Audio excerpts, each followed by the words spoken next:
ఈరోజే పాల్గొన మాస శివరాత్రి ఎంతో పవిత్రమైన విశేషమైన రోజు. భవిష్య పురాణం ప్రకారం మాస శివరాత్రి తిథి చాలా ప్రత్యేకమైనది.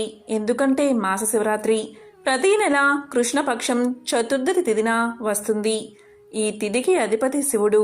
ఈ రోజున శివుణ్ణి పూలతో శివపార్వతులను పూజిస్తే సుఖ సంతోషాలు కలుగుతాయని పురాణాలు చెబుతున్నాయి. ఈ రోజున శివలింగానికి పూలు సమర్పించడం, శివమంత్రాలను పఠిస్తే విశేషమైన పుణ్యఫలం దక్కుతుంది. ఈ రోజున పరమశివుణ్ణి పూజించి పూర్ణ క్రతువులతో ఉపవాసం చేస్తే అనేక శుభ ఫలితాలు కలుగుతాయి. ఈ వ్రత ప్రభావం వల్ల కామం, క్రోధం, దురాశ, అనుబంధం మొదలైన బంధాల నుంచి విముక్తి లభిస్తుందట. మరి ఎంతో పవిత్రమైన విశేషమైన ఈ రోజు ఈ కథలను విన్నా, చదివినా, చెప్పినా, వినిపించినా జన్మల పాపాలు తొలగి కోటి జన్మల పుణ్యం వస్తుంది. సకల శుభాలు కలుగుతాయి. మరి ఆ కథలేంటో ఇప్పుడు ఈ వీడియోలో తెలుసుకుందాం. ఈ కథ మహాభారతంలోనిది. ఒకసారి పాండవుల్లో పెద్దవాడైన ధర్మరాజు భీష్మునితో ఇలా పలికాడు. తాత, నీవు ఎన్నో ధర్మాలను మాకు ఉపదేశించావు. కాని బంధువులందరినీ చంపినందుకు నాకు శాంతి లేకుండా పోయింది. దీనంతటికీ కారణం దుర్యోధనుడే. ఇంతమంది ప్రాణాలు పోవడానికి ఒక్క దుర్యోధనుడే కారణం అయ్యాడు అని పలకగానే భీష్ముడు ఇలా చెప్పాడు. అయ్యో నాయనా ధర్మరాజా, నేను చెప్పేది శ్రద్ధగా విను. మనిషి దేనికి కర్త కాదు, కర్మ కారణంగా ఫలితం కలుగుతుంది. కార్యాకారణ సంబంధ సూత్రం ఎప్పుడూ మరిచిపోకు. దానికి సంబంధించిన ఒక కథ చెప్తాను, విను అంటూ భీష్ముడు ధర్మరాజుకు ఇలా కథ చెప్పడం మొదలుపెట్టాడు. పూర్వం ఒక బ్రాహ్మణ పిల్లవాడు పాము కరిచి చనిపోయాడు. దాన్ని చూసి తల్లి ఏడుస్తూ ఉంటుంది. ఆమె బాధను చూసిన ఒక వేటగాడు ఆ పామును వెతికి ఆ పిల్లవాడి అమ్మ దగ్గరకు తీసుకువస్తాడు. అప్పుడు ఆమెతో ఇలా పలుకుతాడు. ఇదిగోనమ్మా, నీ కుమారుడి మరణానికి కారణమైన పాము ఇదే. నీవు కసితీరా ఈ పామును కొట్టి చంపు అంటాడు. దానికి పిల్లవాడి తల్లి ఇలా పలుకుతుంది. చూడు నాయనా, దీన్ని చంపితే నాకేం ప్రయోజనం? నా కొడుకు మళ్లీ బతికి తిరిగి వస్తాడా చెప్పు అంటుంది. అప్పుడు కిరాతుడు, అయితే ఆ పామును నేనే చంపుతానులే అంటాడు. ఈ మాటలు విన్న పాము ఇలా పలుకుతుంది. నేను చెప్పేది వినండి. ఈ బాలుడి మీద నేను పగబట్టలేదు. కోపంతో ఈ బాలుడిని కాటు వేయలేదు. కాకతాళీయంగా కాటు వేశాను. ఆ కాటును ఆధారంగా చేసుకుని మృత్యువు ఈ పిల్లవాణ్ణి చంపింది అంది. దానికి కిరాతుడు, నీ కాటు వల్లే కదా మృత్యువు పిల్లవాణ్ణి చంపింది అని పలుకుతాడు. దానికి పాము, నా కాటు వల్ల కాదు, నేను కాకపోతే ఇంకొక జీవి వల్ల, ఏ చీమ వల్లో లేదా ఏదైనా కారణం వల్లో మృత్యువు ఈ పిల్లవాణ్ణి చంపేసి ఉండేది. ఈ పిల్లవాడు మరణించడంలో ఏదైనా తప్పు ఉంటే అది మృత్యువుదే అవుతుంది. నా కాటు అనేది మృత్యువు ద్వారా జరిగిన కర్మ. నా కర్మకు ఎలాంటి పాపం అంటుకోదు. కానీ నీవు నన్ను ఇప్పుడు చంపితే నీకు పాపం అంటుకోవడం ఖాయం. కాబట్టి నీవు ప్రశ్నించాలి అనుకుంటే మృత్యువునే ప్రశ్నించు అంటుంది పాము. ఇలా చర్చించుకునే సమయంలో మృత్యువు వెంటనే పరిగెత్తుకుంటూ వచ్చి ఇలా పలుకుతుంది. నాకు వ్యక్తిగత కక్షలు ఏమీ ఉండవు. నేను కాలుడికి అంటే యమధర్మరాజుకి దాసుణ్ణి. నా కర్తవ్యం నాకు తప్పదు కనుక నేను ఆ పని చేశాను. పాపం ఏమి వచ్చినా అది యమధర్మరాజుకే తప్ప నాకెందుకు రావాలి అంటుంది మృత్యువు. వెంటనే అక్కడ యమధర్మరాజు ప్రత్యక్షమై ఇలా పలుకుతాడు. నేను కూడా నా కర్తవ్యాన్నే చేశాను. ఈ పిల్లవాడి కర్మఫలం వల్ల ఇలా జరిగింది. కర్మఫలం ప్రకారం నేను నా కర్తవ్యాన్ని జరుపుతూ ఉంటాను. నిన్నటి పువ్వు ఇవాల్టి కాయ అయినట్టు నిన్నటి కారణమే ఇవాల్టి కార్యం అవుతూ ఉంటుంది. జీవులు చేసిన పాప పుణ్యాల కారణంగా ఇదంతా జరుగుతుంది. అలా జరగడానికి నేను కేవలం అనుసంధాన కర్తను మాత్రమే. ఈ బాలుడి మరణానికి ఈ పాము, ఈ మృత్యువు, అలాగే నేను చేస్తున్న ఈ పనులకు పాప పుణ్యాలు అంటవు. ఇక ఈ పిల్లవాడు చనిపోయినందుకు ఏడుస్తున్న ఈ తల్లి దుఃఖానికి కారణం ఆమె పూర్వజన్మ కర్మఫలం మాత్రమే. ఆ కర్మకు ఈ ఫలం రావడమే కర్మ సిద్ధాంతమని యముడు చెప్పి వెళ్ళిపోయాడు. కాబట్టి ధర్మరాజా, ఈ మరణాలకు నీవు కారణమని లేక దుర్యోధనుడు కారణమని అనుకోవద్దు. వీరంతా చావడం వారి వారి కర్మఫలమే. నీ ధర్మాన్ని గుర్తించుకుని చెయ్యవలసిన కర్మలు చేస్తూ ఉంటే పుణ్యపాపాలు నిన్ను అంటవు. ఇది నీవు కావాలని చేయకపోయినా కర్తవ్యం కోసం చేశావు. కానీ స్వలాభం కోసం ఇలాంటి పనులు చేస్తే పాపపుణ్యాలు తప్పకుండా అంటుకుంటాయి. కాబట్టి మానవులు చేసిన పాపపుణ్యాలు ఎవరైనా అనుభవించవలసిందే. ఈ పని చేశావు కాబట్టి ఈ శిక్షను అనుభవించు అనేది ఆ కర్మకు ఈ ఫలం రావడం లాంటిదే. ఇదే కర్మ సిద్ధాంతం అని భీష్ముడు ధర్మరాజుకు తెలియచేశాడు. పూర్వం అవంతి నగర సమీప అడవిలో ఒక సాధువు జీవించేవాడు. ఆ సాధువు దగ్గరకు అనేక మంది వచ్చి ఎన్నో అద్భుత విషయాలు తెలుసుకుని వెళ్లేవారు. ఇలా ఒకరోజు ఆ సాధువు అక్కడకు వచ్చిన వాళ్ళకి ఒక అద్భుత కథను ఇలా చెప్పడం ప్రారంభించాడు. చూడండి నాయనలారా, పూర్వం ఒక ఊరిలో ఒక యువకుడు ఉండేవాడు. అతడు చాలా సున్నితమైన మనసు కలవాడు. అతన్ని ఎవరైనా అన్నారు అంటే లేదా ఏదైనా చిన్న సంఘటన అతనికి బాధ కలిగించేలా జరిగినా అతను రోజంతా దాని గురించే ఆలోచిస్తూ ఉండేవాడు. తనకు జరిగిన సంఘటనకు కారణం తన దురదృష్టమే అని, అలాగే ఆ భగవంతుడే అని అనుకునేవాడు. అదేవిధంగా తనను బాధపెట్టిన వ్యక్తిపై ఎలా అయినా పగ తీర్చుకోవాలి అని రోజంతా ఆలోచించేవాడు. ప్రతి విషయాన్ని ఇలా అతిగా ఆలోచించడం వల్ల అతను ఎవరితోనూ సరిగ్గా ఉండేవాడు కాదు. అలాగే తాను చేసే పని మీద కూడా ధ్యాస పెట్టేవాడు కాదు. అతను ఎప్పుడూ అశాంతితో రగిలిపోయేవాడు.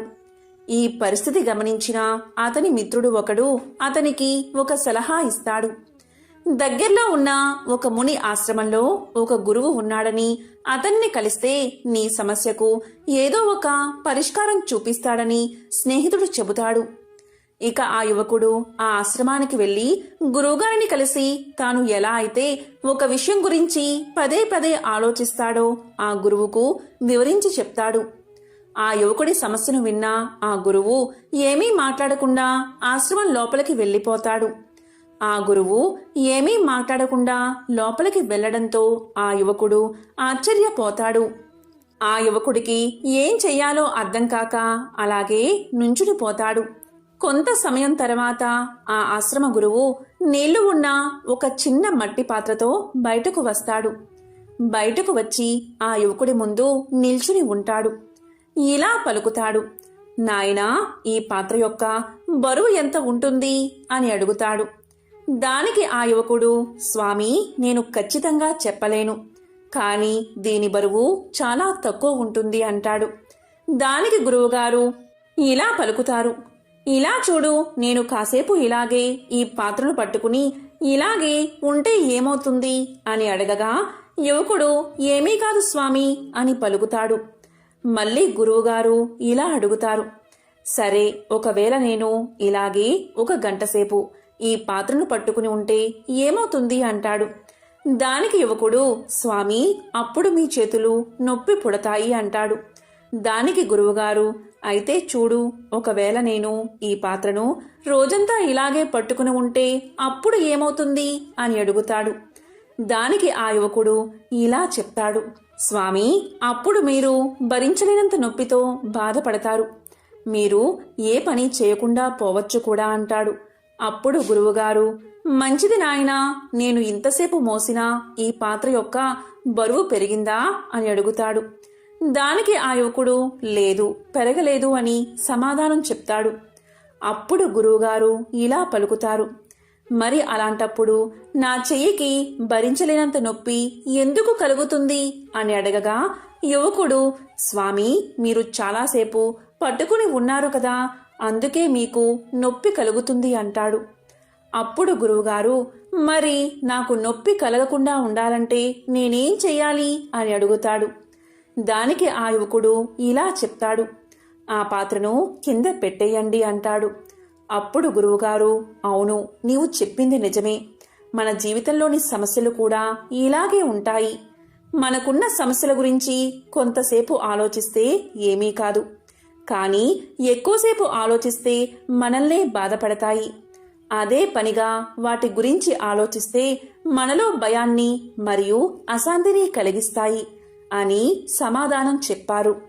గురువుగారు యువకుడి వైపు చూస్తూ ఇలా పలుకుతారు.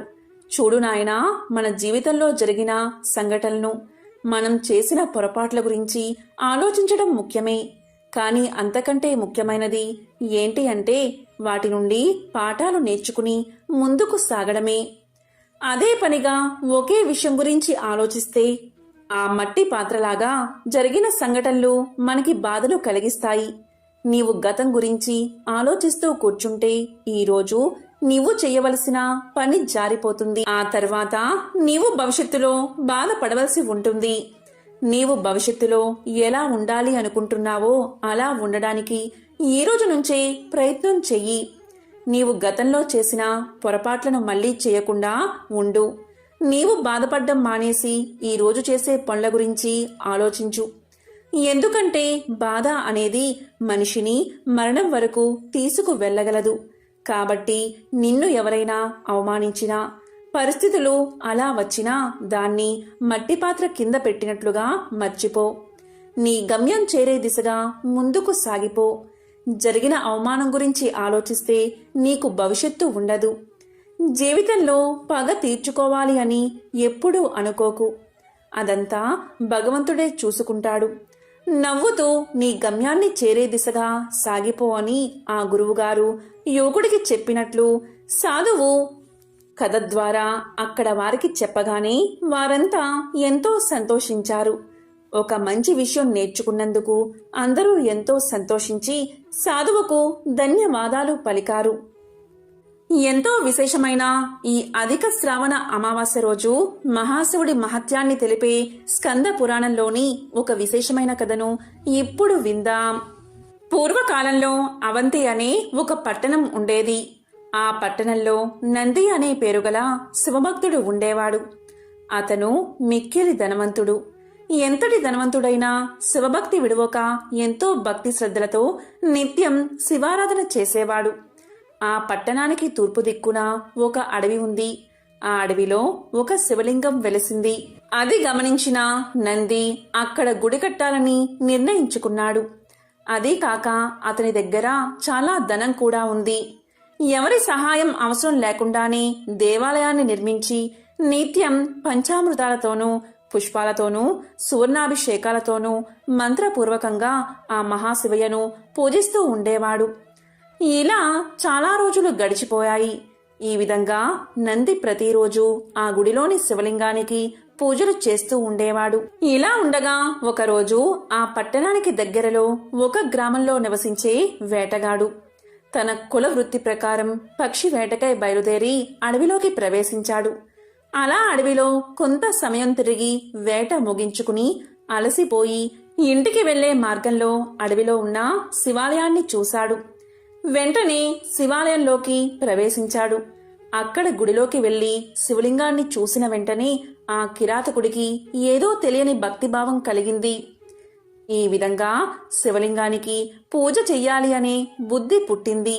కాని ఆ దట్టమైన అడవిలో శివుణ్ణి పూజించడానికి ఏమీ దొరకలేదు.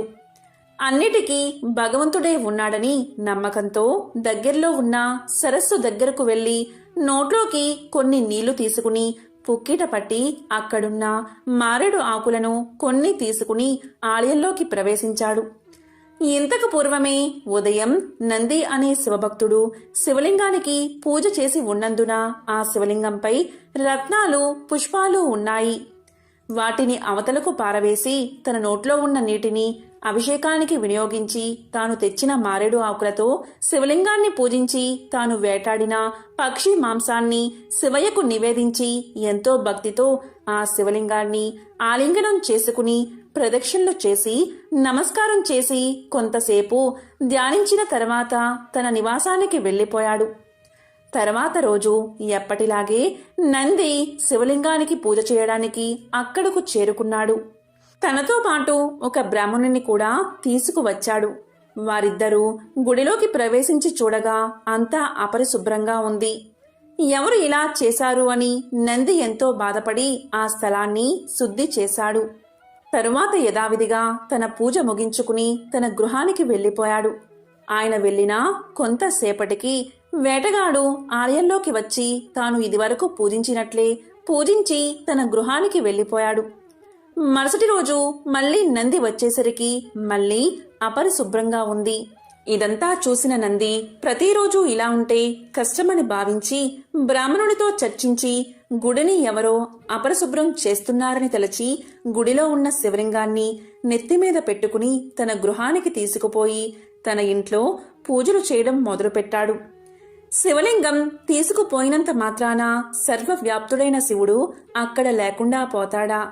అంత మాత్రాన నిశ్చల భక్తి తత్పరుడు అయిన కిరాతుని పూజా విధానానికి భంగం కలుగుతుందా?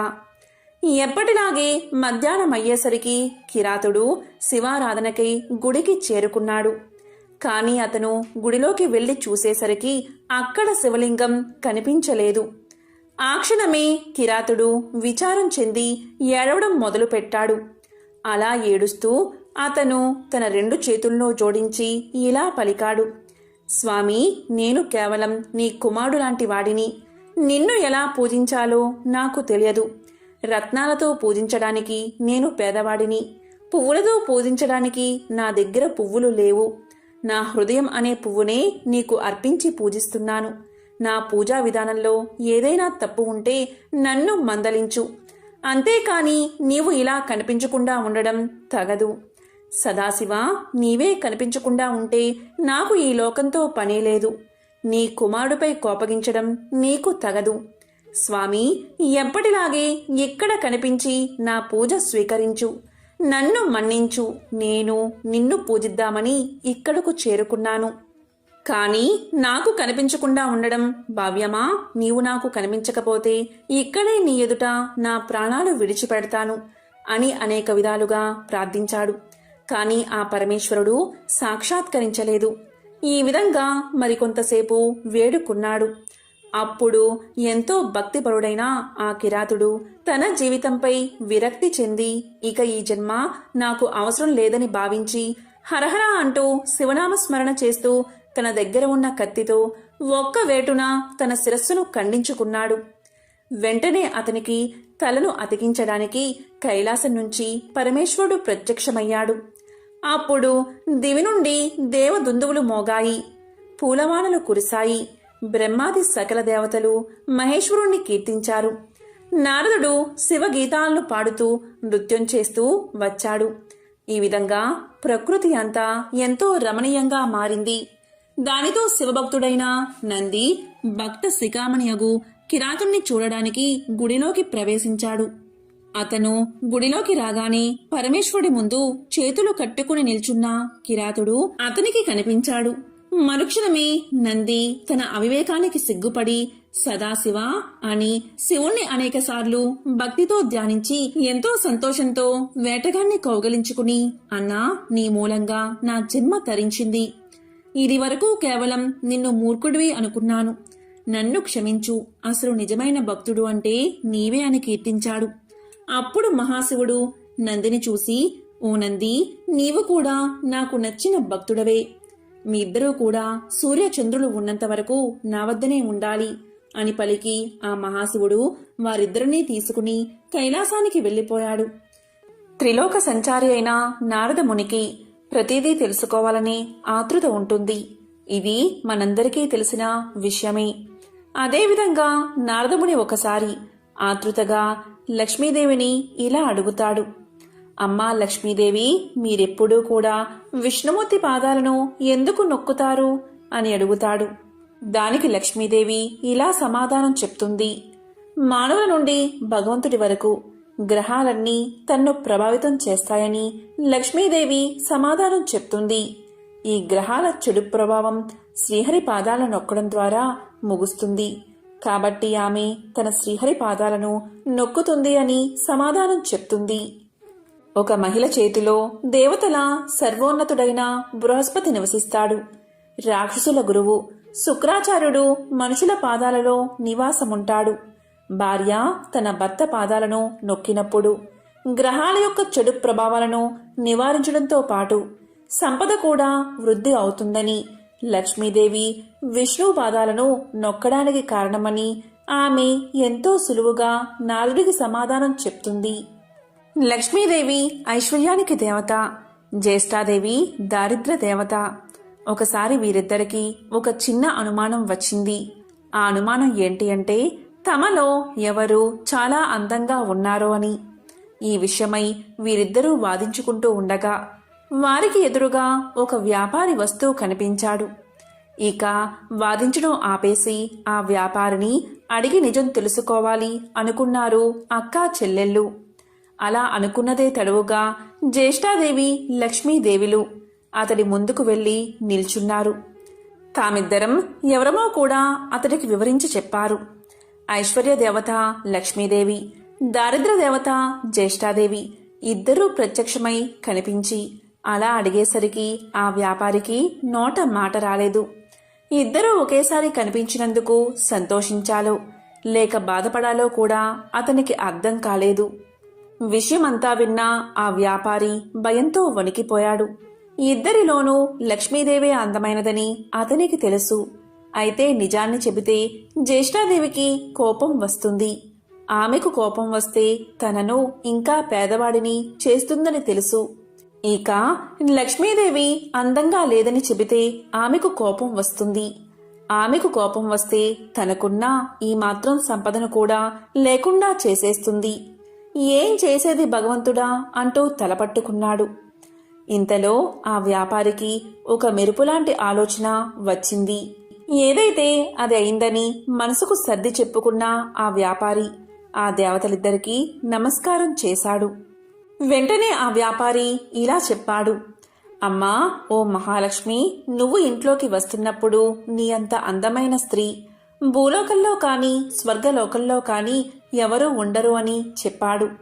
అలాగే జ్యేష్ఠాదేవి వైపు చూసి, అమ్మా, ఓ జ్యేష్ఠాదేవి, నువ్వు ఇంటి నుంచి బయటకు వెళ్తుంటే నీ అందం సొగసు వర్ణించేందుకు మాటలు చాలవు.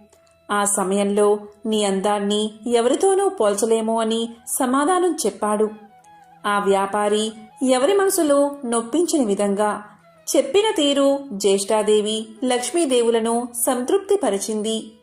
అతడు ఇద్దరిని విజేతలుగా నిర్ణయించాడని వారిద్దరూ అర్థం చేసుకున్నారు. దాంతో ఇద్దరూ అతడి నిర్ణయానికి సంతోషపడుతూ అక్కడ్నుంచి మాయమయ్యారు. ఇక్కడ అర్థం చేసుకోవాల్సింది ఏంటి అంటే జ్యేష్ఠాదేవి లక్ష్మీదేవులు ఎవరికి వారు విజేతలమని అనుకుంటూ వెళ్లారే కాని నిజానికి నిజమైన విజేత ఆ వ్యాపారే.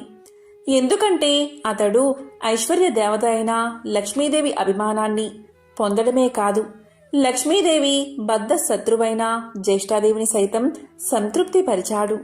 కాబట్టి నిజమైన విజేత ఆ వ్యాపారే. లక్ష్మీదేవి అదృష్టానికి శుభానికి సంకేతం. అయితే జ్యేష్ఠాదేవి దరిద్రానికి సంకేతం. పురాణాల ప్రకారం లక్ష్మీదేవి జ్యేష్ఠాదేవులు ఎవరు ఎక్కడ ఉండాలి అనే విషయం గురించి చర్చలు మొదలవుతాయి. ఈ క్రమంలోనే లక్ష్మీదేవి వెళ్లి సముద్ర గర్భంలో దాక్కుంటుంది. సముద్ర గర్భం నుంచి తను బయటికి రావాలని జ్యేష్ఠాదేవి కోరడంతో తాను బయటకు వచ్చి ఏ ప్రదేశంలో కొలువై ఉండాలో తెలియచేస్తుంది. ఈ విధంగా సముద్ర గర్భం నుంచి బయటకు వచ్చిన లక్ష్మీదేవి తాను పసుపు కుంకుమల్లో కొలువై ఉంటానని చెప్తుంది. అందుకే ఏదైనా శుభకార్యాలలో పసుపు కుంకుమలకు అంత ప్రాధాన్యత ఇస్తాము. పెళ్లి పత్రికలకు కూడా పసుపు కుంకుమ రాయడం వల్ల సాక్షాత్తు లక్ష్మీదేవిని ఆహ్వానించినట్లు. ఇలా పసుపు కుంకుమ రాయడం వల్ల ఆ పెళ్లిలో ఎలాంటి ఆటంకాలు లేకుండా లక్ష్మీదేవి కృప నూతన వధూవరులపై ఉంటుందని భావిస్తారు. అందుకే వివాహ ఆహ్వాన పత్రికలకు పసుపు కుంకుమలు రాస్తారని పురాణాలు చెబుతున్నాయి. మనం లక్ష్మీదేవి చిత్రపటాన్ని చూసినప్పుడు ఆమెకు గుడ్లగూప వాహనంగా ఉండడాన్ని చూస్తూ ఉంటాం. లక్ష్మీదేవికి గుడ్లగూప ఎలా వాహనమైనది అనే ప్రశ్న మనల్ని పట్టి పీడిస్తుంది. దానికి సమాధానం ఇప్పుడు తెలుసుకుందాం. ఒకప్పుడు కౌశికుడు అని ఒక గొప్ప విష్ణు భక్తుడు ఉండేవాడు. అతడు గొప్ప సంగీత విద్వాంసుడు. సుమధురమైన తన గాన మాధుర్యంతో మహావిష్ణువుని ప్రసన్నం చేసుకున్నాడు. స్థూల శరీరాన్ని విడిచిన తరువాత విష్ణు లోకాన్ని చేరుకున్నాడు. శ్రీహరి తన ప్రియభక్తుణ్ణి స్వాగతించి అతని గౌరవార్థం అంతరంగిక సంగీత సభ ఒకటి ఏర్పాటు చేశాడు. ఆ సభలో దేవర్షి నారదుడికి ప్రవేశం లభించలేదు. తుంబురుడికి సకల మర్యాదలతో స్వాగతం చెప్పారు. తనకు ప్రవేశం లేకపోవడం అటుంచి తన ప్రత్యర్థి అయిన తుంబురుడికి స్వాగత సత్కార్యాలు లభించడం చూసిన నారదుడు ఎంతో మండిపడ్డాడు. అయినా తమాయించుకుని లక్ష్మీదేవి మందిరంలోంచి లోనికి పోవడానికి ప్రయత్నం చేశాడు. అక్కడ కూడా లక్ష్మీదేవి యొక్క చెలికత్తెలు నారదుడికి అడ్డుపడ్డారు. దానితో ఎంతో కోపగించిన నారదుడు మహాలక్ష్మిని శపించాడు. అది తెలిసిన వెంటనే లక్ష్మీనారాయణులు నారదుని ముందు ప్రత్యక్షం అయ్యారు. తమను మన్నించమని వేడుకున్నారు. అప్పటికి నారదుడి కోపం శాంతించింది. తన తొందరపాటుకు పశ్చాత్తాపం మొదలైనది. శరీరమంతా చెమటలు పట్టాయి.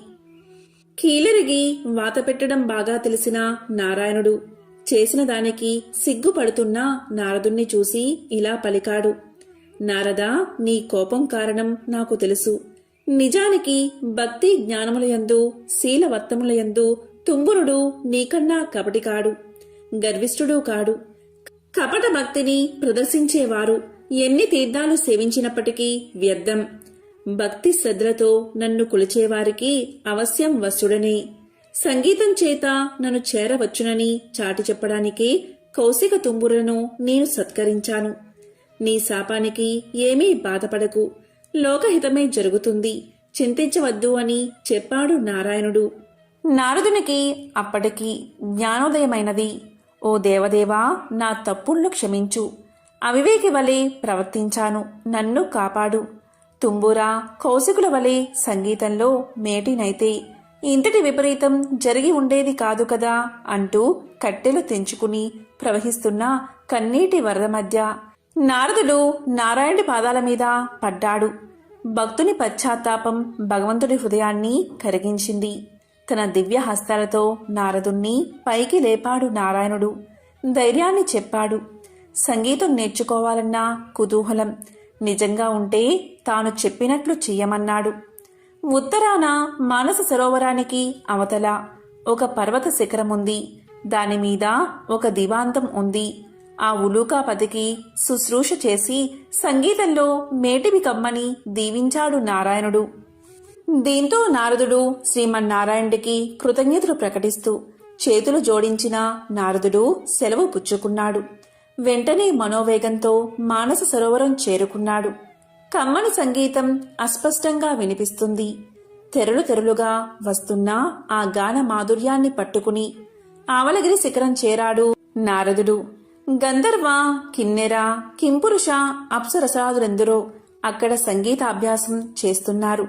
వారి మధ్య గురు పీఠం మీద దివ్యకాంతులతో ప్రకాశిస్తున్న గానబంధు నారదుణ్ణి చూడగానే వినయంతో ఆసనం దిగి ఎదురు వెళ్లాడు. ఆనందంగా ఆసనం చూపి కుశల ప్రశ్నలు వేశాడు. ఎందుకు వచ్చాడో కారణం చెప్పమని ప్రార్థించాడు. నారదుడు గానబంధు వినయానికి, సంగీత పాఠవానికి ఆశ్చర్యపోయాడు. తనకు తెలియని ఈ సంగీతవేత్త ఎవరని ఆలోచనలో పడ్డాడు. అతడు ఎవరైతేనేం, తనకు కావలసినది సంగీత విద్య. ఉలూకాపతికి నమస్కారం చేసి జపతపాదులకు సాధ్యం కాని శ్రీహరిని తుంబుర కౌశికులు గాన మాధుర్యంతో వశం చేసుకున్నారని, తనకు అలాంటి దివ్యగాన విద్యను ప్రసాదించమని వేడుకున్నాడు.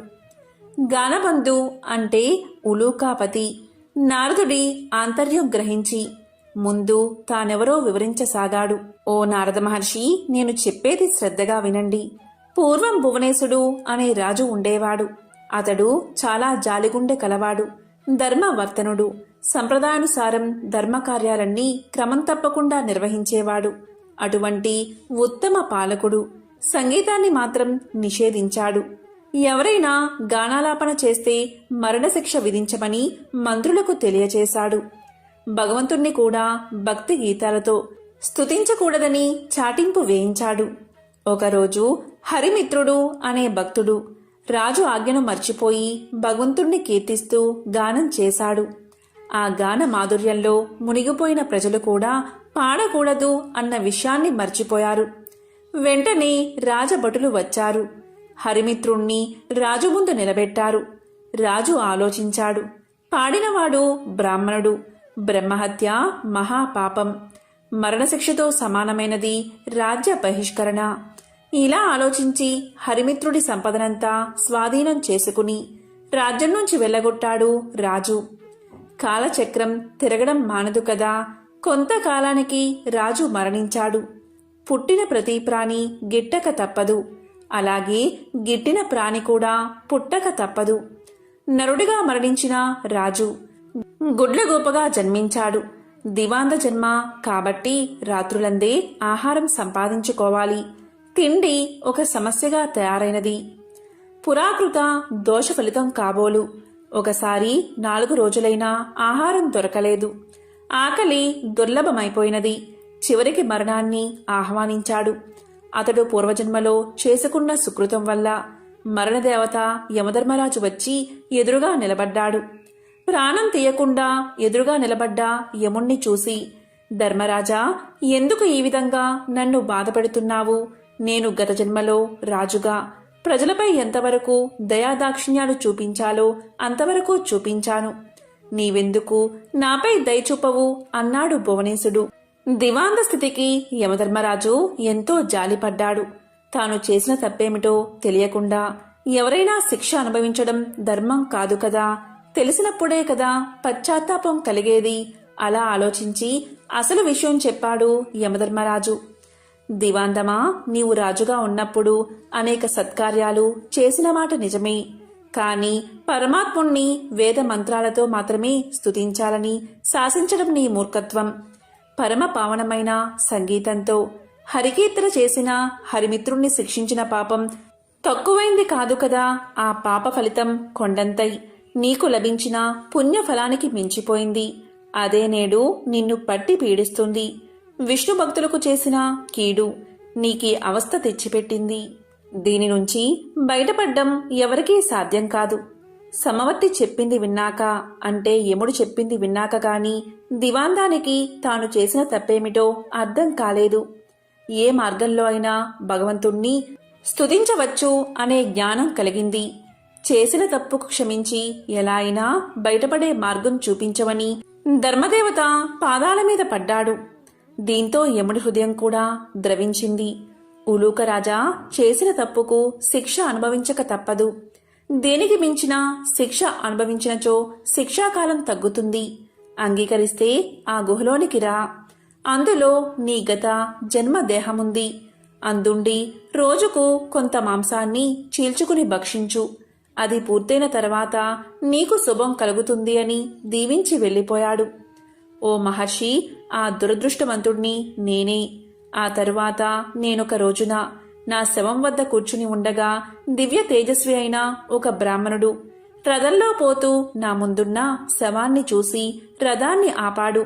దగ్గరకొచ్చి చూసి, ఇది భువనేశుని కాయం వలె ఉన్నది.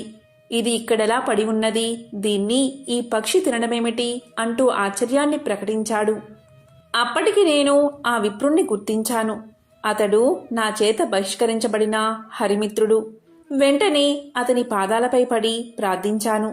తప్పుకు క్షమించమని అడిగాను. దుఃఖాశ్రువులు నేల రాలుతూ ఉండగా యమధర్మరాజు తెలియచేసిన విషయమంతా వివరించాను. హరిమిత్రుడు అది విని చలించిపోయాడు. తన అంతరంగ భావమునకు అనుగుణంగా ఇలా పలికాడు. నీ బాధలు చూస్తుంటే నాకెంతో విచారం కలిగింది. నీవు నా ఎడల చూపిన కాఠిన్యం నేను ఆ రోజునే మర్చిపోయాను. నీవు అనుభవించిన బాధ ఇక చాలు. ఈ క్షణం నుంచి నీకు బాధన్నది లేకుండా ఉండుగాక. గొప్ప సంగీత విద్వాంసుడివై లోకంలో ఉత్తమ సంగీత విద్యను బోధిస్తావు కాక అంటూ అతడు నా కృతజ్ఞతను స్వీకరించి వైకుంఠానికి వెళ్లిపోయాడు. అతని దీవెనలు ఫలించి నేను ఇలా ఉన్నాను అంటూ గానబంధు తన కథంతా వివరించాడు. ఆ తరువాత నారదుడు గానబంధు విద్వాంసుని శిష్యుడయ్యాడు. తొలి రోజుని సంగీతం ఎలా నేర్చుకోవాలో అనే విషయం మీద పాఠం చెప్పాడు. సంగీతం ఒక దివ్య కళ అన్నాడు. తపంతో కాని తామసంతో కాని అది పట్టుబడదు అన్నాడు. కల కోసం జీవితాన్ని అర్పించాలి అన్నాడు. కష్టపడి నిరంతరం సాధన చేస్తే ఎవరైనా అపురూపమైన ఈ కలలో ఆధిక్యం సాధించవచ్చు అన్నాడు. గౌరవభావం మొహంలో ఉట్టిపడుతూ ఉండగా వినయంగా తలవంచుకుని ఆలకించాడు నారదుడు. ఆ సాధన అలా 1000 ఏళ్లు గడిచాయి. కఠోరమైన దీక్షతో నారదుడు 3 లక్షల రాగాలలో మంచి ప్రావీణ్యం గడించాడు. సహపాఠులంతా పొగడేస్తుంటే సంగీతంలో ఇక తనకు తిరుగులేదనే గర్వంతో ఉబ్బిపోయాడు. అమిత ఆనందంతో గురువును చేరి కృతజ్ఞతలు చెల్లించాడు. గురుదక్షిణ చెల్లిస్తాను, ఏమి కావాలో సెలవివ్వమన్నాడు. ఎంతటి కోరికైనా సంశయించవద్దు అన్నాడు. శిష్యుడి పలుకులు విన్న ఆ గురువు ఎంతగానో సంతోషించాడు. ఓ మహర్షి, దేవర్షులైన మిమ్మల్ని నేనేమి కోరగలను? దివాంతమునకు కావలసిన అవసరాలు ఏముంటాయి? శిష్యుడివి అయినందున ఏదో ఒకటి కోరుకోక తప్పదు.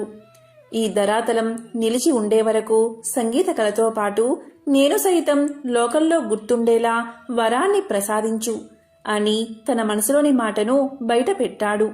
అప్పుడు నారదుడు విశాలంగా నవ్వాడు. ఓ గురువర్యా, ఇది మరీ చిన్న కోరిక.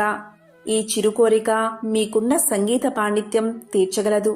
శిష్య ప్రశిష్య కోటి వలన భూతలమున సంగీత కళ నిలిచి ఉన్నంత వరకు మీ కీర్తికి అంతులేదు. మీరు చేసిన ఈ మహోపకారానికి గురు దక్షిణిగా లక్ష్మీనారాయణల కటాక్షం, వారి సేవా భాగ్యాన్ని, శాశ్వత సన్నిధానమును ప్రసాదిస్తున్నాను. ప్రళయం సంభవించిన వేళ శ్రీ మహావిష్ణువునకు గరుత్ మంతుని వలె శ్రీ మహాలక్ష్మికి నీవు వాహనమై తరింతువుగాక అంటూ శిష్యుడికి కానుకను దేవర్షిగా వరాన్ని సమర్పించి సెలవు తీసుకున్నాడు నారదుడు. ఈ విధంగా గానబంధు అనే గుడ్లగూప లక్ష్మీదేవికి వాహనంగా మారింది.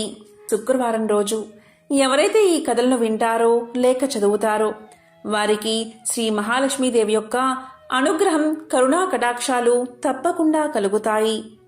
రుణ సమస్యలు తొలగి లక్ష్మీ కటాక్షం కలుగుతుంది. ఓం శ్రీ మహాలక్ష్మీయే నమః. ఓం నమో నారాయణాయ. ఓం శ్రీ మాత్రే నమః. ఓం నమః శివాయ.